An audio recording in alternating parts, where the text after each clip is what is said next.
Hello இந்த வீடியோவில் நம்ம அதை பற்றி பார்க்க போகிறோம் அப்படின்னு பார்த்தீங்கன்னா, அதாவது பார்த்தீங்கன்னா சமீப காலமாக நான் ஒரு படம் பார்த்தேன். அந்த படம் பேர் என்னென்னா ராங் டன். அந்த படத்தை பார்க்கும்போது என்னென்னா 2021 நினைக்கிறேன் அந்த படம். அந்த படத்தில் பார்த்தீங்கன்னா நிறைய பேர் ஒரு மாதிரி செடி மாதிரி ஒரு மாஸ்க்கை போட்டுட்டு உடம்பு ஃபுல்லாக ஒரு கோணி பை மாதிரி போட்டு ஒரு ஊருக்காரங்கெல்லாம் சேர்ந்து அந்த ஊருக்கு வர புதுசாக வரவங்களாம் கொலை பண்ணுறாங்க. அதுக்கு அந்த ஊருக்காரங்கெல்லாம் சப்போர்ட்டு. அவங்க யார், அவங்க ஏன் சப்போர்ட் ஆகிறாங்க அப்படின்னு பார்த்தீங்கன்னா, அவங்க எல்லாமே ஒரு மாதிரி க்ரீன் கலர் மாஸ்க் போட்டு இருக்கிற ஒரு கும்பல். அப்போ ஒன்று புரிஞ்சிச்சு, அந்த போலீஸ் அப்படின்னு பார்த்தோம்னா அவங்கள பார்த்தாலும் நமக்கு ஒரு பயமாக இருக்கும். அது என்ன அப்படின்னு பார்த்தோம் அப்படின்னா, அந்த போலீஸ்காரங்களில் இந்த போலீஸ்காரங்களில் பார்த்திங்கன்னா ஏதாவது பிரச்சனைன்னு வந்துச்சுன்னா இதில் நல்ல போலீஸ் யார், கெட்ட போலீஸ் யார் அப்படின்லாம் யாருக்கும் தெரியாது. ஏதாவது ஒரு பிரச்சனை அப்படின்னு பார்த்திங்கன்னா, ஒரு போலீஸுக்கு பிரச்சனை அப்படின்னு பார்த்திங்கன்னா எல்லா போலீஸும் வந்துடுவாங்க. காரணம் என்னென்னா அவங்கெல்லாம் ஒரே இடத்துல வேலை பார்க்குறாங்க, ஒரே யூனிஃபார்ம் போட்டிருக்காங்க. முக்கியமாக ஒரே யூனிஃபார்ம் போட்டிருக்காங்க. அதனால் பார்த்திங்கன்னா எல்லா போலீஸும் வந்துடுவாங்க. அதுதான் ரொம்ப முக்கியம். எல்லா போலீஸும் அவங்க நல்ல போலீஸாக கெட்ட போலீஸாக அதெல்லாம் பிரச்சனை கிடையாது.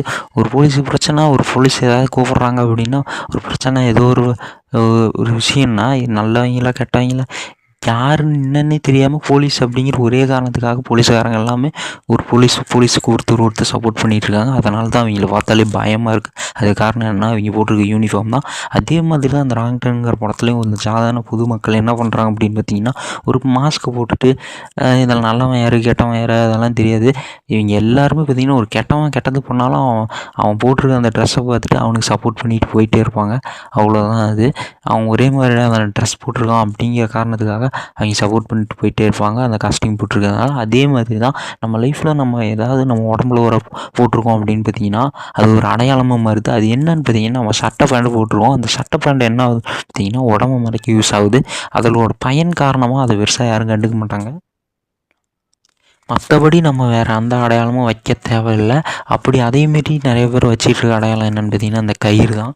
இந்த கயிறு கட்டுறதுனால என்ன ஆகும்னு பார்த்திங்கன்னா, நிறைய பேர் பார்த்திங்கன்னா கயிறு கட்டியிருக்கான் அப்படின்பாங்க. கயிறு கட்டினவங்கெல்லாம் ஒன்றா சேர்ந்துக்குவாங்க.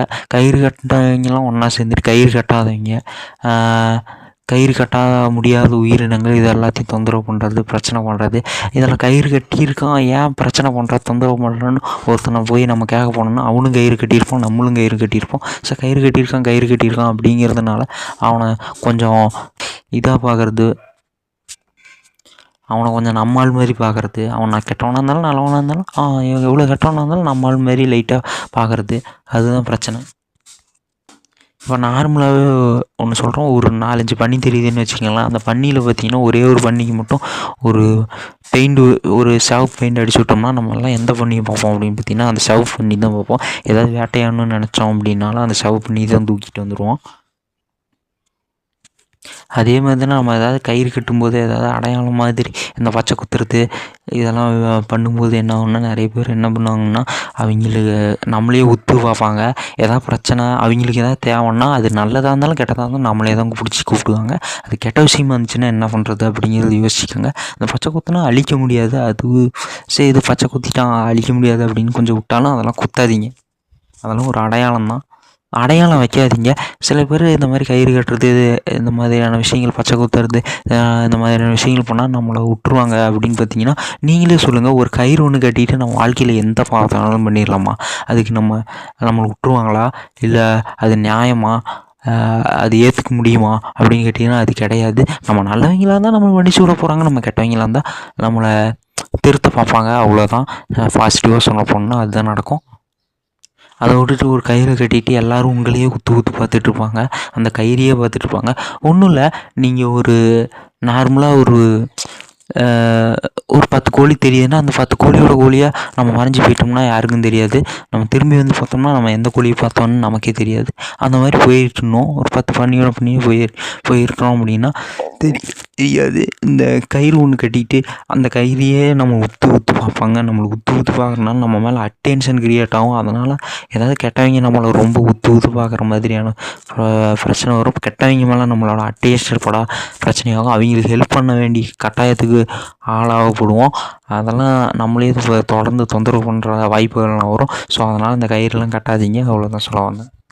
அப்புறம் அந்த 2 சட்டை போடுறது, அப்புறம் அந்த சட்டை பண்ண மடித்து விட்றது, இதெல்லாம் பார்த்திங்கன்னா ஒரு அடையாளம் மாதிரி தான் இருக்கும். ஒரு சட்டைங்கிறது நார்மலாக எப்படி இருக்கும், நார்மலாக இருக்கும்ல. அந்த சட்டையை நார்மலாக விட்டால் அது பார்க்குறதுக்கு ஒன்றும் வித்தியாசமாக தெரியாது. இப்போது நார்மலான சட்டை மாதிரி போயிடும். அதை மடித்து விட்றது, சட்டை பேண்டெல்லாம் என்ன சொல்கிறது, அளவுக்கு மீறி பெருசாக இருந்துச்சுன்னா அது தெரியாத மாதிரி உள் சைடு மடித்து விட்டுக்கோங்க. அவ்வளோதான் சொல்ல வந்தேன். இந்த 2 சட்டை போடுறது அதெல்லாம் போடாதீங்க. இதெல்லாம் ஒரு மாதிரியான அடையாளம் தான். சில பேர்லாம் என்கிட்ட கேட்டிருக்காங்க, என்னடா பேண்டு இதெல்லாம் போட்டிருக்க, ரவுடி பேண்டா, ரவுடி கெட்டா, சட்டையை மடித்து விடு ரவுடி கெட்டா அப்படின்லாம் கேட்டிருக்காங்க. அதுதான் சொல்ல வந்தேன். சில நேரங்களில் பார்த்திங்கன்னா அந்த பேண்டு அது இந்த பேண்ட்ஸு கயிறு இந்த மாதிரிலாம் கட்டுறதுனால என்னென்னா, இவன் கொஞ்சம் விவரம் தெரிஞ்சாலா, இப்போ ஏதாவது பிரச்சனையில் மாட்டிக்கிட்டோம் அப்படின்னா, இவனை பாருங்கள் ஸ்டைலாக இருக்கான், ஆள் பார்க்க சூப்பராக இருக்கான், இவன் கொஞ்சம் விவரம் தெரிஞ்சால் அப்படின்னு நினச்சிப்பாங்க. இதே நீங்கள் நார்மல் சட்டையை போட்டுக்கிட்டு நார்மலாக இருந்தீங்க அப்படின்னு பார்த்தீங்கன்னா, நார்மலாக ஒரு சட்டையை மட்டும் போட்டு இருந்தீங்கன்னா, இவனுக்கு ஒன்றும் தெரியாது போல இது, இவன் ஒன்றும் பெருசாக பண்ண மாட்டான்னு உங்களை விட்டுருவாங்க. அவ்வளோதான். இதில் நிறைய பேர் மேரேஜ் ஆனதை வெளியே சொல்லணும் அப்படின்னு நினைப்பாங்க. அதுக்காக தாலி இந்த மாதிரியான ரிங்கு இந்த மாதிரியான விஷயங்களை கட்டிப்பாங்க.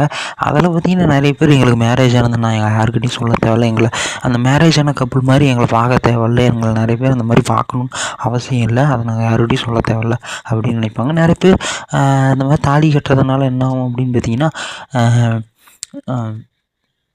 பேடான ரிலேஷன்ஷிப் உருவாகிறத தவிர்க்க முடியும். இந்த ரெண்டாவது அடுத்தடுத்த உறவுகள் உருவாகிறத தடுக்க முடியும் அப்படின்னு நினைப்பாங்க. அந்த மாதிரி ஒரு சில பேர் நினச்சாலும் அந்த மாதிரியான தப்பு யார் பண்ணுறாங்களோ அவங்க மேலே தான் நம்ம தப்பு சொல்லணுமே தவிர, நம்ம தாலி கட்டிட்டு நம்ம போய் அதுக்கு தயாராக இருக்கக்கூடாது. அந்த மாதிரி ரிலேஷன்ஷிப் எனக்கு வேணாம் அப்படின்னு சொல்லிவிட்டு, நான் தாலி கட்டி என்ன அந்த மாதிரி 4 பேர் பார்க்கணுன்னு எனக்கு அவசியம் இல்லை அப்படின்னு இல்லாமல் கூட இருக்கலாம். அதுக்காக மற்றவங்க பண்ணுற தப்புக்காக நம்ம போய் ஒரு தாலி எடுத்து கட்டிக்கணும், ரிங் மாட்டிக்கணும் அப்படின்னு அவசியம் கிடையாது. நிறைய பேர் குழந்தை பிறக்கிறதுல ஒரு விஷயம் சொல்லணும் அப்படின்னு பார்த்திங்கன்னா, இந்த இனப்பெருக்கம் அப்படிங்கிற ஒரு விஷயம்லாம் இப்போதைக்கு வேணாம். அதாவது பார்த்திங்கன்னா, இங்கே பக்கத்தில் இருக்கிற நீங்கள் யார் நான் யாரோ, அதனால் இந்த இனப்பம் அதெல்லாம் இல்லை, அப்படி ஒன்றும் இல்லை. நம்ம எல்லோரும் உயிர்கள், அவ்வளோதான், வாழ்ந்துட்டுருக்கோம், அவ்வளோதான். நமக்கும் இன்னொருத்தருக்கும் எந்த உறவும் கிடையாது. ஸோ உங்களுக்குன்னு ஒரு குழந்தைய பெற்றுக்கிட்டு வாழுங்க. ஒரு குழந்தை போதும். மாடு, யானை இதெல்லாம் ஒரு கொட்டி தான் போடுது, அதுங்கெல்லாம் வாழ்ந்துட்டுருக்க மாதிரி வாழ்ந்துக்கோங்க. அவ்வளோதான். ஒரு ஃபன்னி மெசேஜ்.